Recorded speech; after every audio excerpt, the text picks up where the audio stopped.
ये बच्चों माध्यमिक शिक्षा मंडल मध्य प्रदेश भोपाल द्वारा प्रकाशित वर्ष 2021-22 के टॉपर की कॉपी है, जो हायर सेकेंडरी परीक्षा वर्ष 2021-22 में हिंदी में टॉपर विद्यार्थी की यह कॉपी है। इसका आप लोग अवलोकन करिए और इसमें देखिए, और जो भी अच्छा इसमें आप सीख सकते हैं उसको सीखने का प्रयास करिए। देखिए ये ओरिजिनल कॉपी है। देखिए किस तरह से इसमें सबसे प्रमुख बात आप देखेंगे कि बड़े स्वच्छता के साथ कॉपी लिखी गई है। ये देखिए इसमें प्रश्न क्रमांक 1 का उत्तर लिखा और उसके बाद जो वैकल्पिक प्रश्नों के उत्तर थे उन्हें क्रम से वह विद्यार्थी लिखता चला जा रहा है। एक एक लाइन बीच में छोड़ रहा है, जिससे एग्जामिनर को बड़ी सुलभता और बड़ी सहजता हो कॉपी को मूल्यांकित करने के लिए। उसे कहीं भी विशेष बल ना पड़े, वह बड़ी सहजता से कॉपी का मूल्यांकन कर सके। यह बहुत महत्वपूर्ण बात है कि आप इस तरह से कॉपी को लिखिए कि जिससे एग्जामिनर के लिए वह फ्रेंडली हो, उसको कॉपी जांचने में असुविधा ना हो। अगर उसे असुविधा नहीं होगी तो वह बड़ी उदारता के साथ आपको अंक देता चला जाएगा। चलिए आगे इसका देखते हैं। प्रश्न नंबर 1 के बाद प्रश्न नंबर 2। देखिए इसमें एक बात ध्यान रखिएगा, इसने एक पेज में सिर्फ प्रश्न नंबर 1 लिखा, एक एक लाइन छोड़कर इसने उत्तर दिया और फिर बाकी का जो स्पेस था उसमें इसने कुछ नहीं लिखा, इसको छोड़ दिया और ये सीधे पृष्ठ क्रमांक 2 में पहुंचा और पृष्ठ क्रमांक 2 में इसने प्रश्न नंबर 2 लिखा। इसमें भी आप देखिए कि इसने एक एक लाइन छोड़ के और बड़ी सरलता से, बड़ी सादगी से, साफ साफ शब्दों में इसने ऊपर प्रश्न क्रमांक 2 डालकर और क्रम से उत्तर, वैकल्पिक उत्तर दे दिए हैं। इस तरह से आपको साफ साफ और क्रम से लिखने का प्रयास करना है।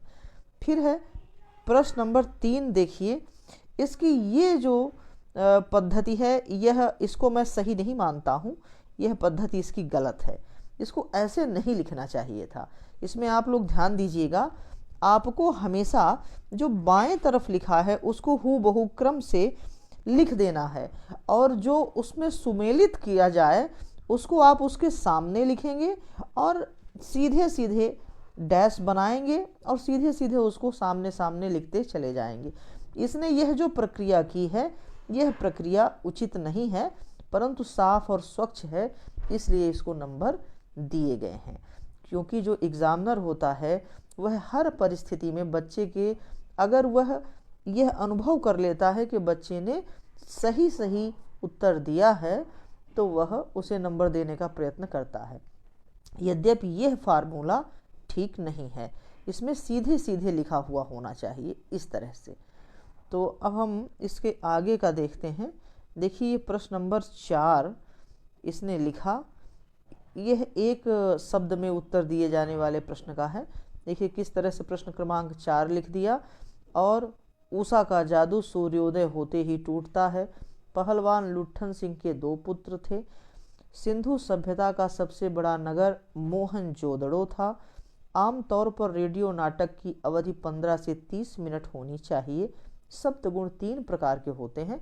देखिए हर प्रश्न में इसने एक एक लाइन छोड़ी है और साफ साफ सटीक सटीक उत्तर दिया है। इधर उधर की बातें नहीं की हैं। जो पूछा गया है उसका सीधा सीधा एक वाक्य में इसने उत्तर दिया है, इसलिए इसको पूरे के पूरे अंक इसमें दिए गए हैं। आगे आपको दिखाते हैं। इस पूरे पेज में इसने सिर्फ एक प्रश्न क्रमांक 4 का उत्तर दिया और जो जगह बची उसको क्रॉस किया और आगे पहुंच गया प्रश्न क्रमांक 5 के लिए। देखिए जितना ही आप स्वच्छ और साफ कॉपी को रखेंगे, एग्जामिनर को बहुत कम समय होता है एक कॉपी को चेक करने में। अधिकतम उसके पास 3 या 4 मिनट एक कॉपी को चेक करने के लिए वह निकाल पाता है, क्योंकि उसको 40 कॉपियाँ चेक करनी होती हैं न्यूनतम, और वह भी उनको चेक करने के साथ उनकी नंबरिंग करना, उनको फीडिंग करना, उनको लिस्ट बनाना, उसके पास कई जिम्मेदारियां होती हैं। इसलिए एक कॉपी में 3 से 4 मिनट से ज़्यादा वह नहीं दे पाता। इसलिए जितना सहज होगा उसे कॉपी जांचने में, उतना ही आपको नंबर पाने में भी सरलता होती चली जाएगी। ये है प्रश्न क्रमांक 5। देखिए सत्य असत्य, उसने कितना सुंदर तरीके से इसको लिख दिया है। और इस पूरे पेज में उसने सिर्फ प्रश्न क्रमांक 5 लिखा और बाकी ये लाइन खींचकर छोड़ दिया। यद्यपि ये लाइन आपको नहीं खींचनी है, आपको ये जगह छोड़ देनी है, एग्जामिनर स्वयं इसको खींचेगा। फिर आते हैं प्रश्न क्रमांक 6 से अति लघुत्तरीय प्रश्नों की ओर। देखिए उसने लिख दिया प्रश्न क्रमांक 6 का उत्तर और सीधे प्रश्न के उत्तर को उसने लिखा है, कितना सुंदर तरीके से लिखा। फिर उसके बाद उसने प्रश्न क्रमांक 7 का उत्तर और उसको भी उसने कितने सुंदर तरीके से यहाँ पर स्पष्टतः लिख दिया है। आप भी इस तरह की काटपीट से बचने का प्रयास करिएगा, यह काटपीट अच्छी नहीं होती। फिर देखिए आगे प्रश्न क्रमांक 8। एक पेज में वह सिर्फ 2 ही प्रश्न लिख रहा है, ज़्यादा उसने स्वच्छता और साफ मतलब अपनी कॉपी में उसने क्रमबद्धता का भी ध्यान रखा है, हर प्रश्न क्रम से लिखे गए हैं। आप देखिए प्रश्न नंबर 8 और 9। फिर उसके बाद देखिए प्रश्न नंबर 10। ये उसने इधर उसने ये गलत कर दिया था, तो उसने फिर दोबारा लिखा। पहले अथवा लिखने का प्रयास कर रहा था, उसके बाद उसने प्रमुख प्रश्न को लिखा। फिर आगे आप देखिए ये प्रश्न क्रमांक 11, प्रश्न क्रमांक 12।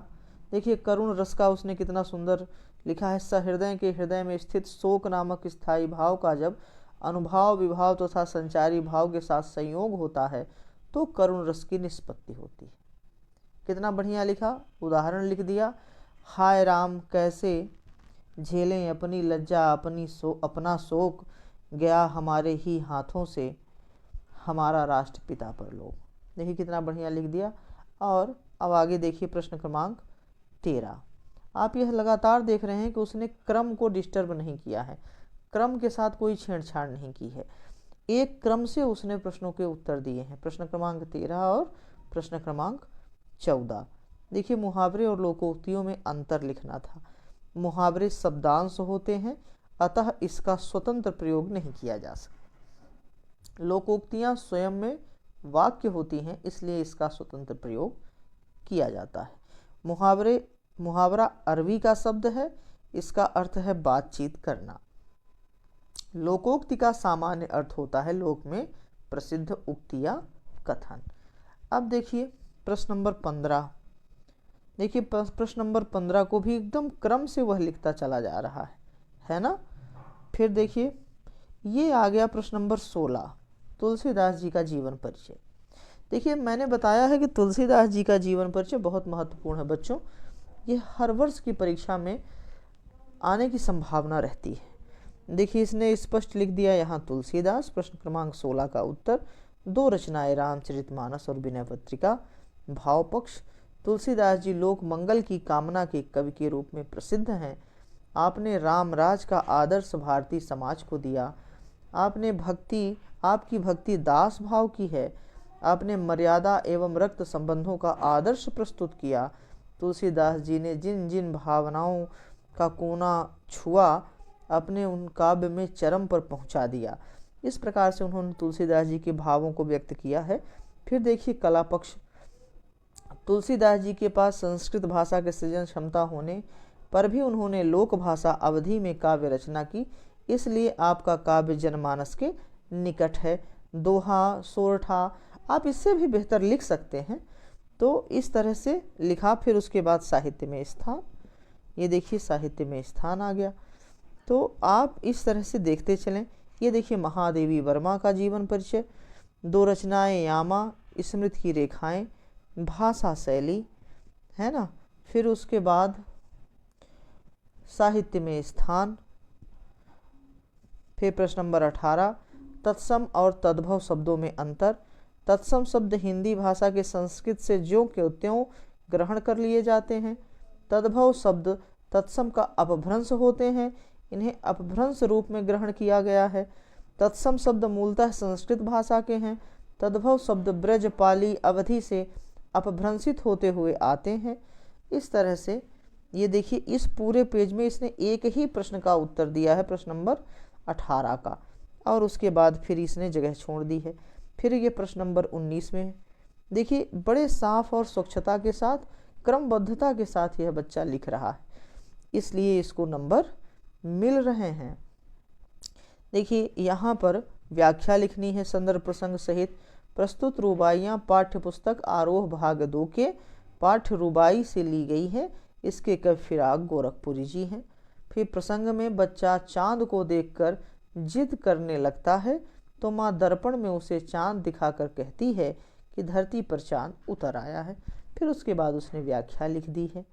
तो इस तरह से जब आप साफ और स्वच्छता के साथ व्याख्या के बाद देखिए उसने सौंदर्य, काव्य सौंदर्य भी लिखा है।